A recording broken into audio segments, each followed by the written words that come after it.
Good afternoon, everyone. Today we have a good chance to meet an anthropologist. Welcome to Kazakhstan, Cynthia Werner. Thank you. Thank you for giving us an interview. Let's start from our questions. First question is, can you please tell shortly about your career experience? Okay, I am an anthropology professor.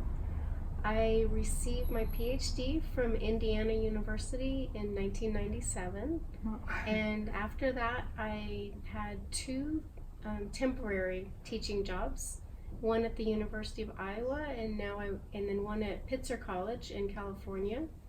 And now I work at Texas A&M University as an anthropology professor. Oh, cool. And I continue to do research. I've done a lot of research in Kazakhstan, and in Texas I teach classes in anthropology. So overall, how many years are you working in this field? Over 25 years of experience. Yeah, it's a good, very big experience. What inspired you to choose anthropology, and what was your motivation? When I was an undergraduate at the university, I was interested in social relationships and how people interacted with each other. My first degree was in political science, not anthropology.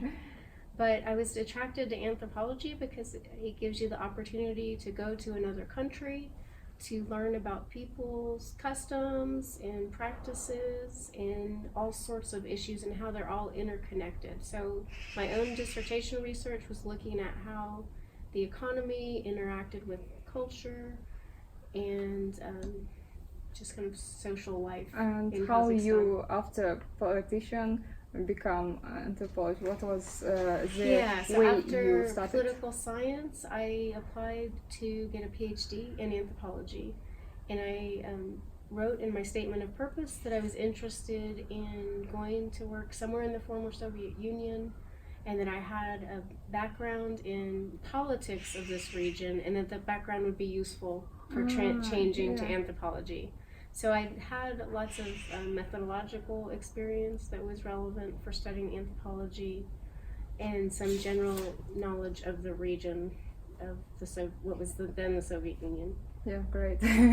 Thank you. Can you share us what includes anthropologist's daily routine, and what you do the most, and what takes most of the time of your daily work? Okay. So I'm not just an anthropologist, I'm also a professor. So my job is split between three different components: research, teaching, and service. So for research, I am writing articles, doing research on topics.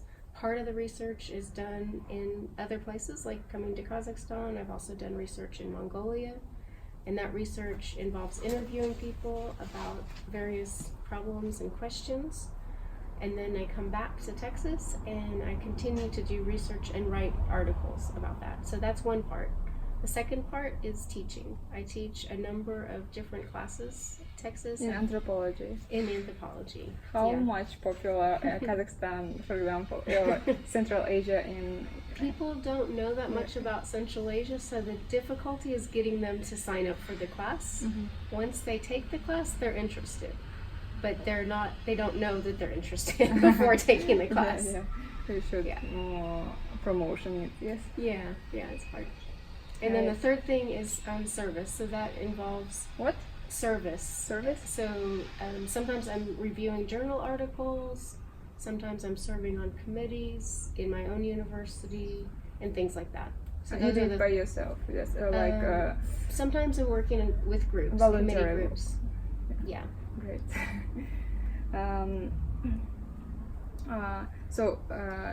Speaking about changes in technological changes and how it influences our today's life, is there any changes that affected your industry? There are. As a university professor, there are a lot of technological changes that are affecting professors. One of them is a shift towards online teaching. I have not taught any online courses, but some of my coworkers have. And in addition to doing online teaching, there's ways that you can integrate technology into the classroom.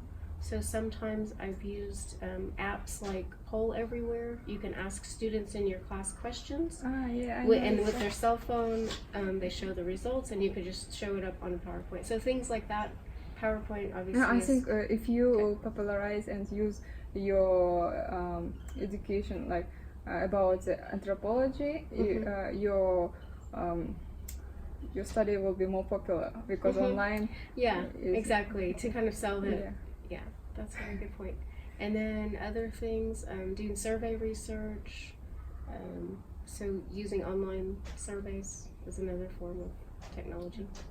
General question: what is your recommendation for the one who wants to change its career from, for example, being an economist or from other field not related to the anthropology? How and where they should start? So anthropology is a very interesting career. You get to meet people all the time. You get to ask them about their life. You get to live in their environment. How long do you usually live? I did my dissertation research for over a year in Kazakhstan. Oh, you were living in during 1 year in Kazakhstan. Yeah, yeah. And it all paid by the your university to do the. I received grants from my university and also from outside sources. So there's lots of skills that are involved in being a professor. One of them is writing grant. But how to reach them so they will be also interested? If there is any ways, for example. Yeah. So for someone to just start out, it's good to get an advanced graduate degree. So master's degree, PhD degree. Is it? There are universities in Kazakhstan that are teaching anthropology now. So you can study anthropology in Kazakhstan, or you can go abroad to study anthropology. There are a lot of programs. And through that, you can work with a professor on a project. You can develop your own project. If you're getting a PhD, it's important that you develop your own project and go and do your own research. Okay, thank you.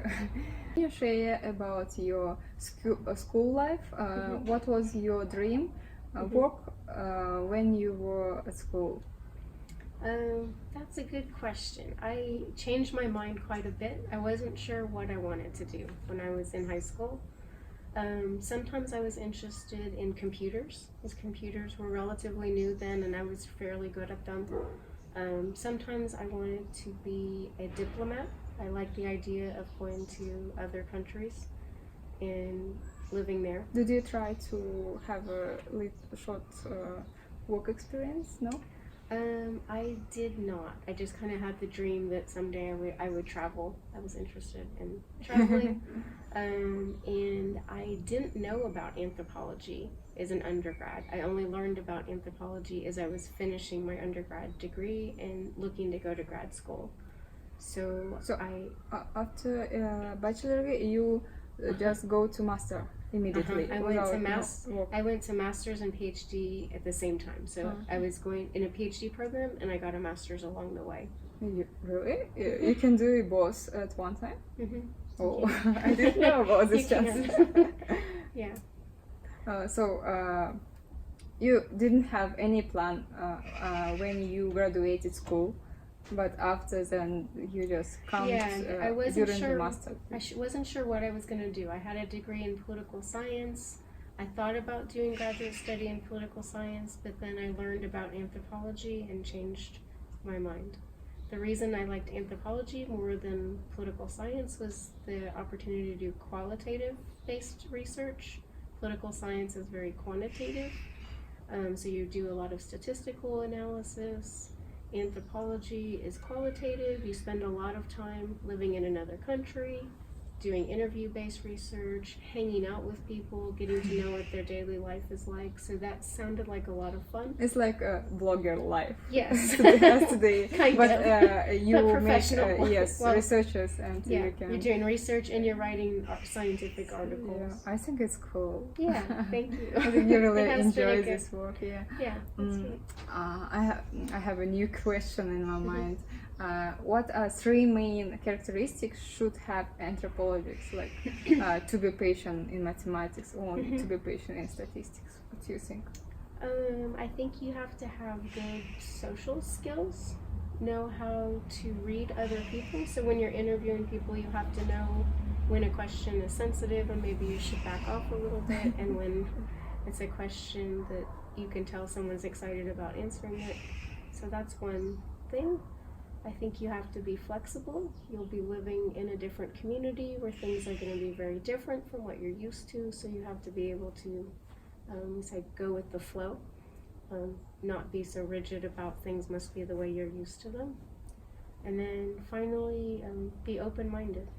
Be open-minded to learn new things and to learn how Was your first social experience? life is very complex. My first experience was Are here you, in like, Kazakhstan. scared? I was both scared and excited, and it was very nice to come here.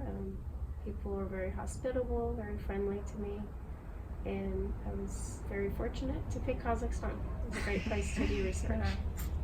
Thank you for the interview and thank you for sharing your experience. I really appreciate it. You're welcome. I hope it will be really helpful for more students who would like to choose this industry. Next one. So, in conclusion, can you give your own advice for young generation, like not about only career, but about your life, your some insights from life?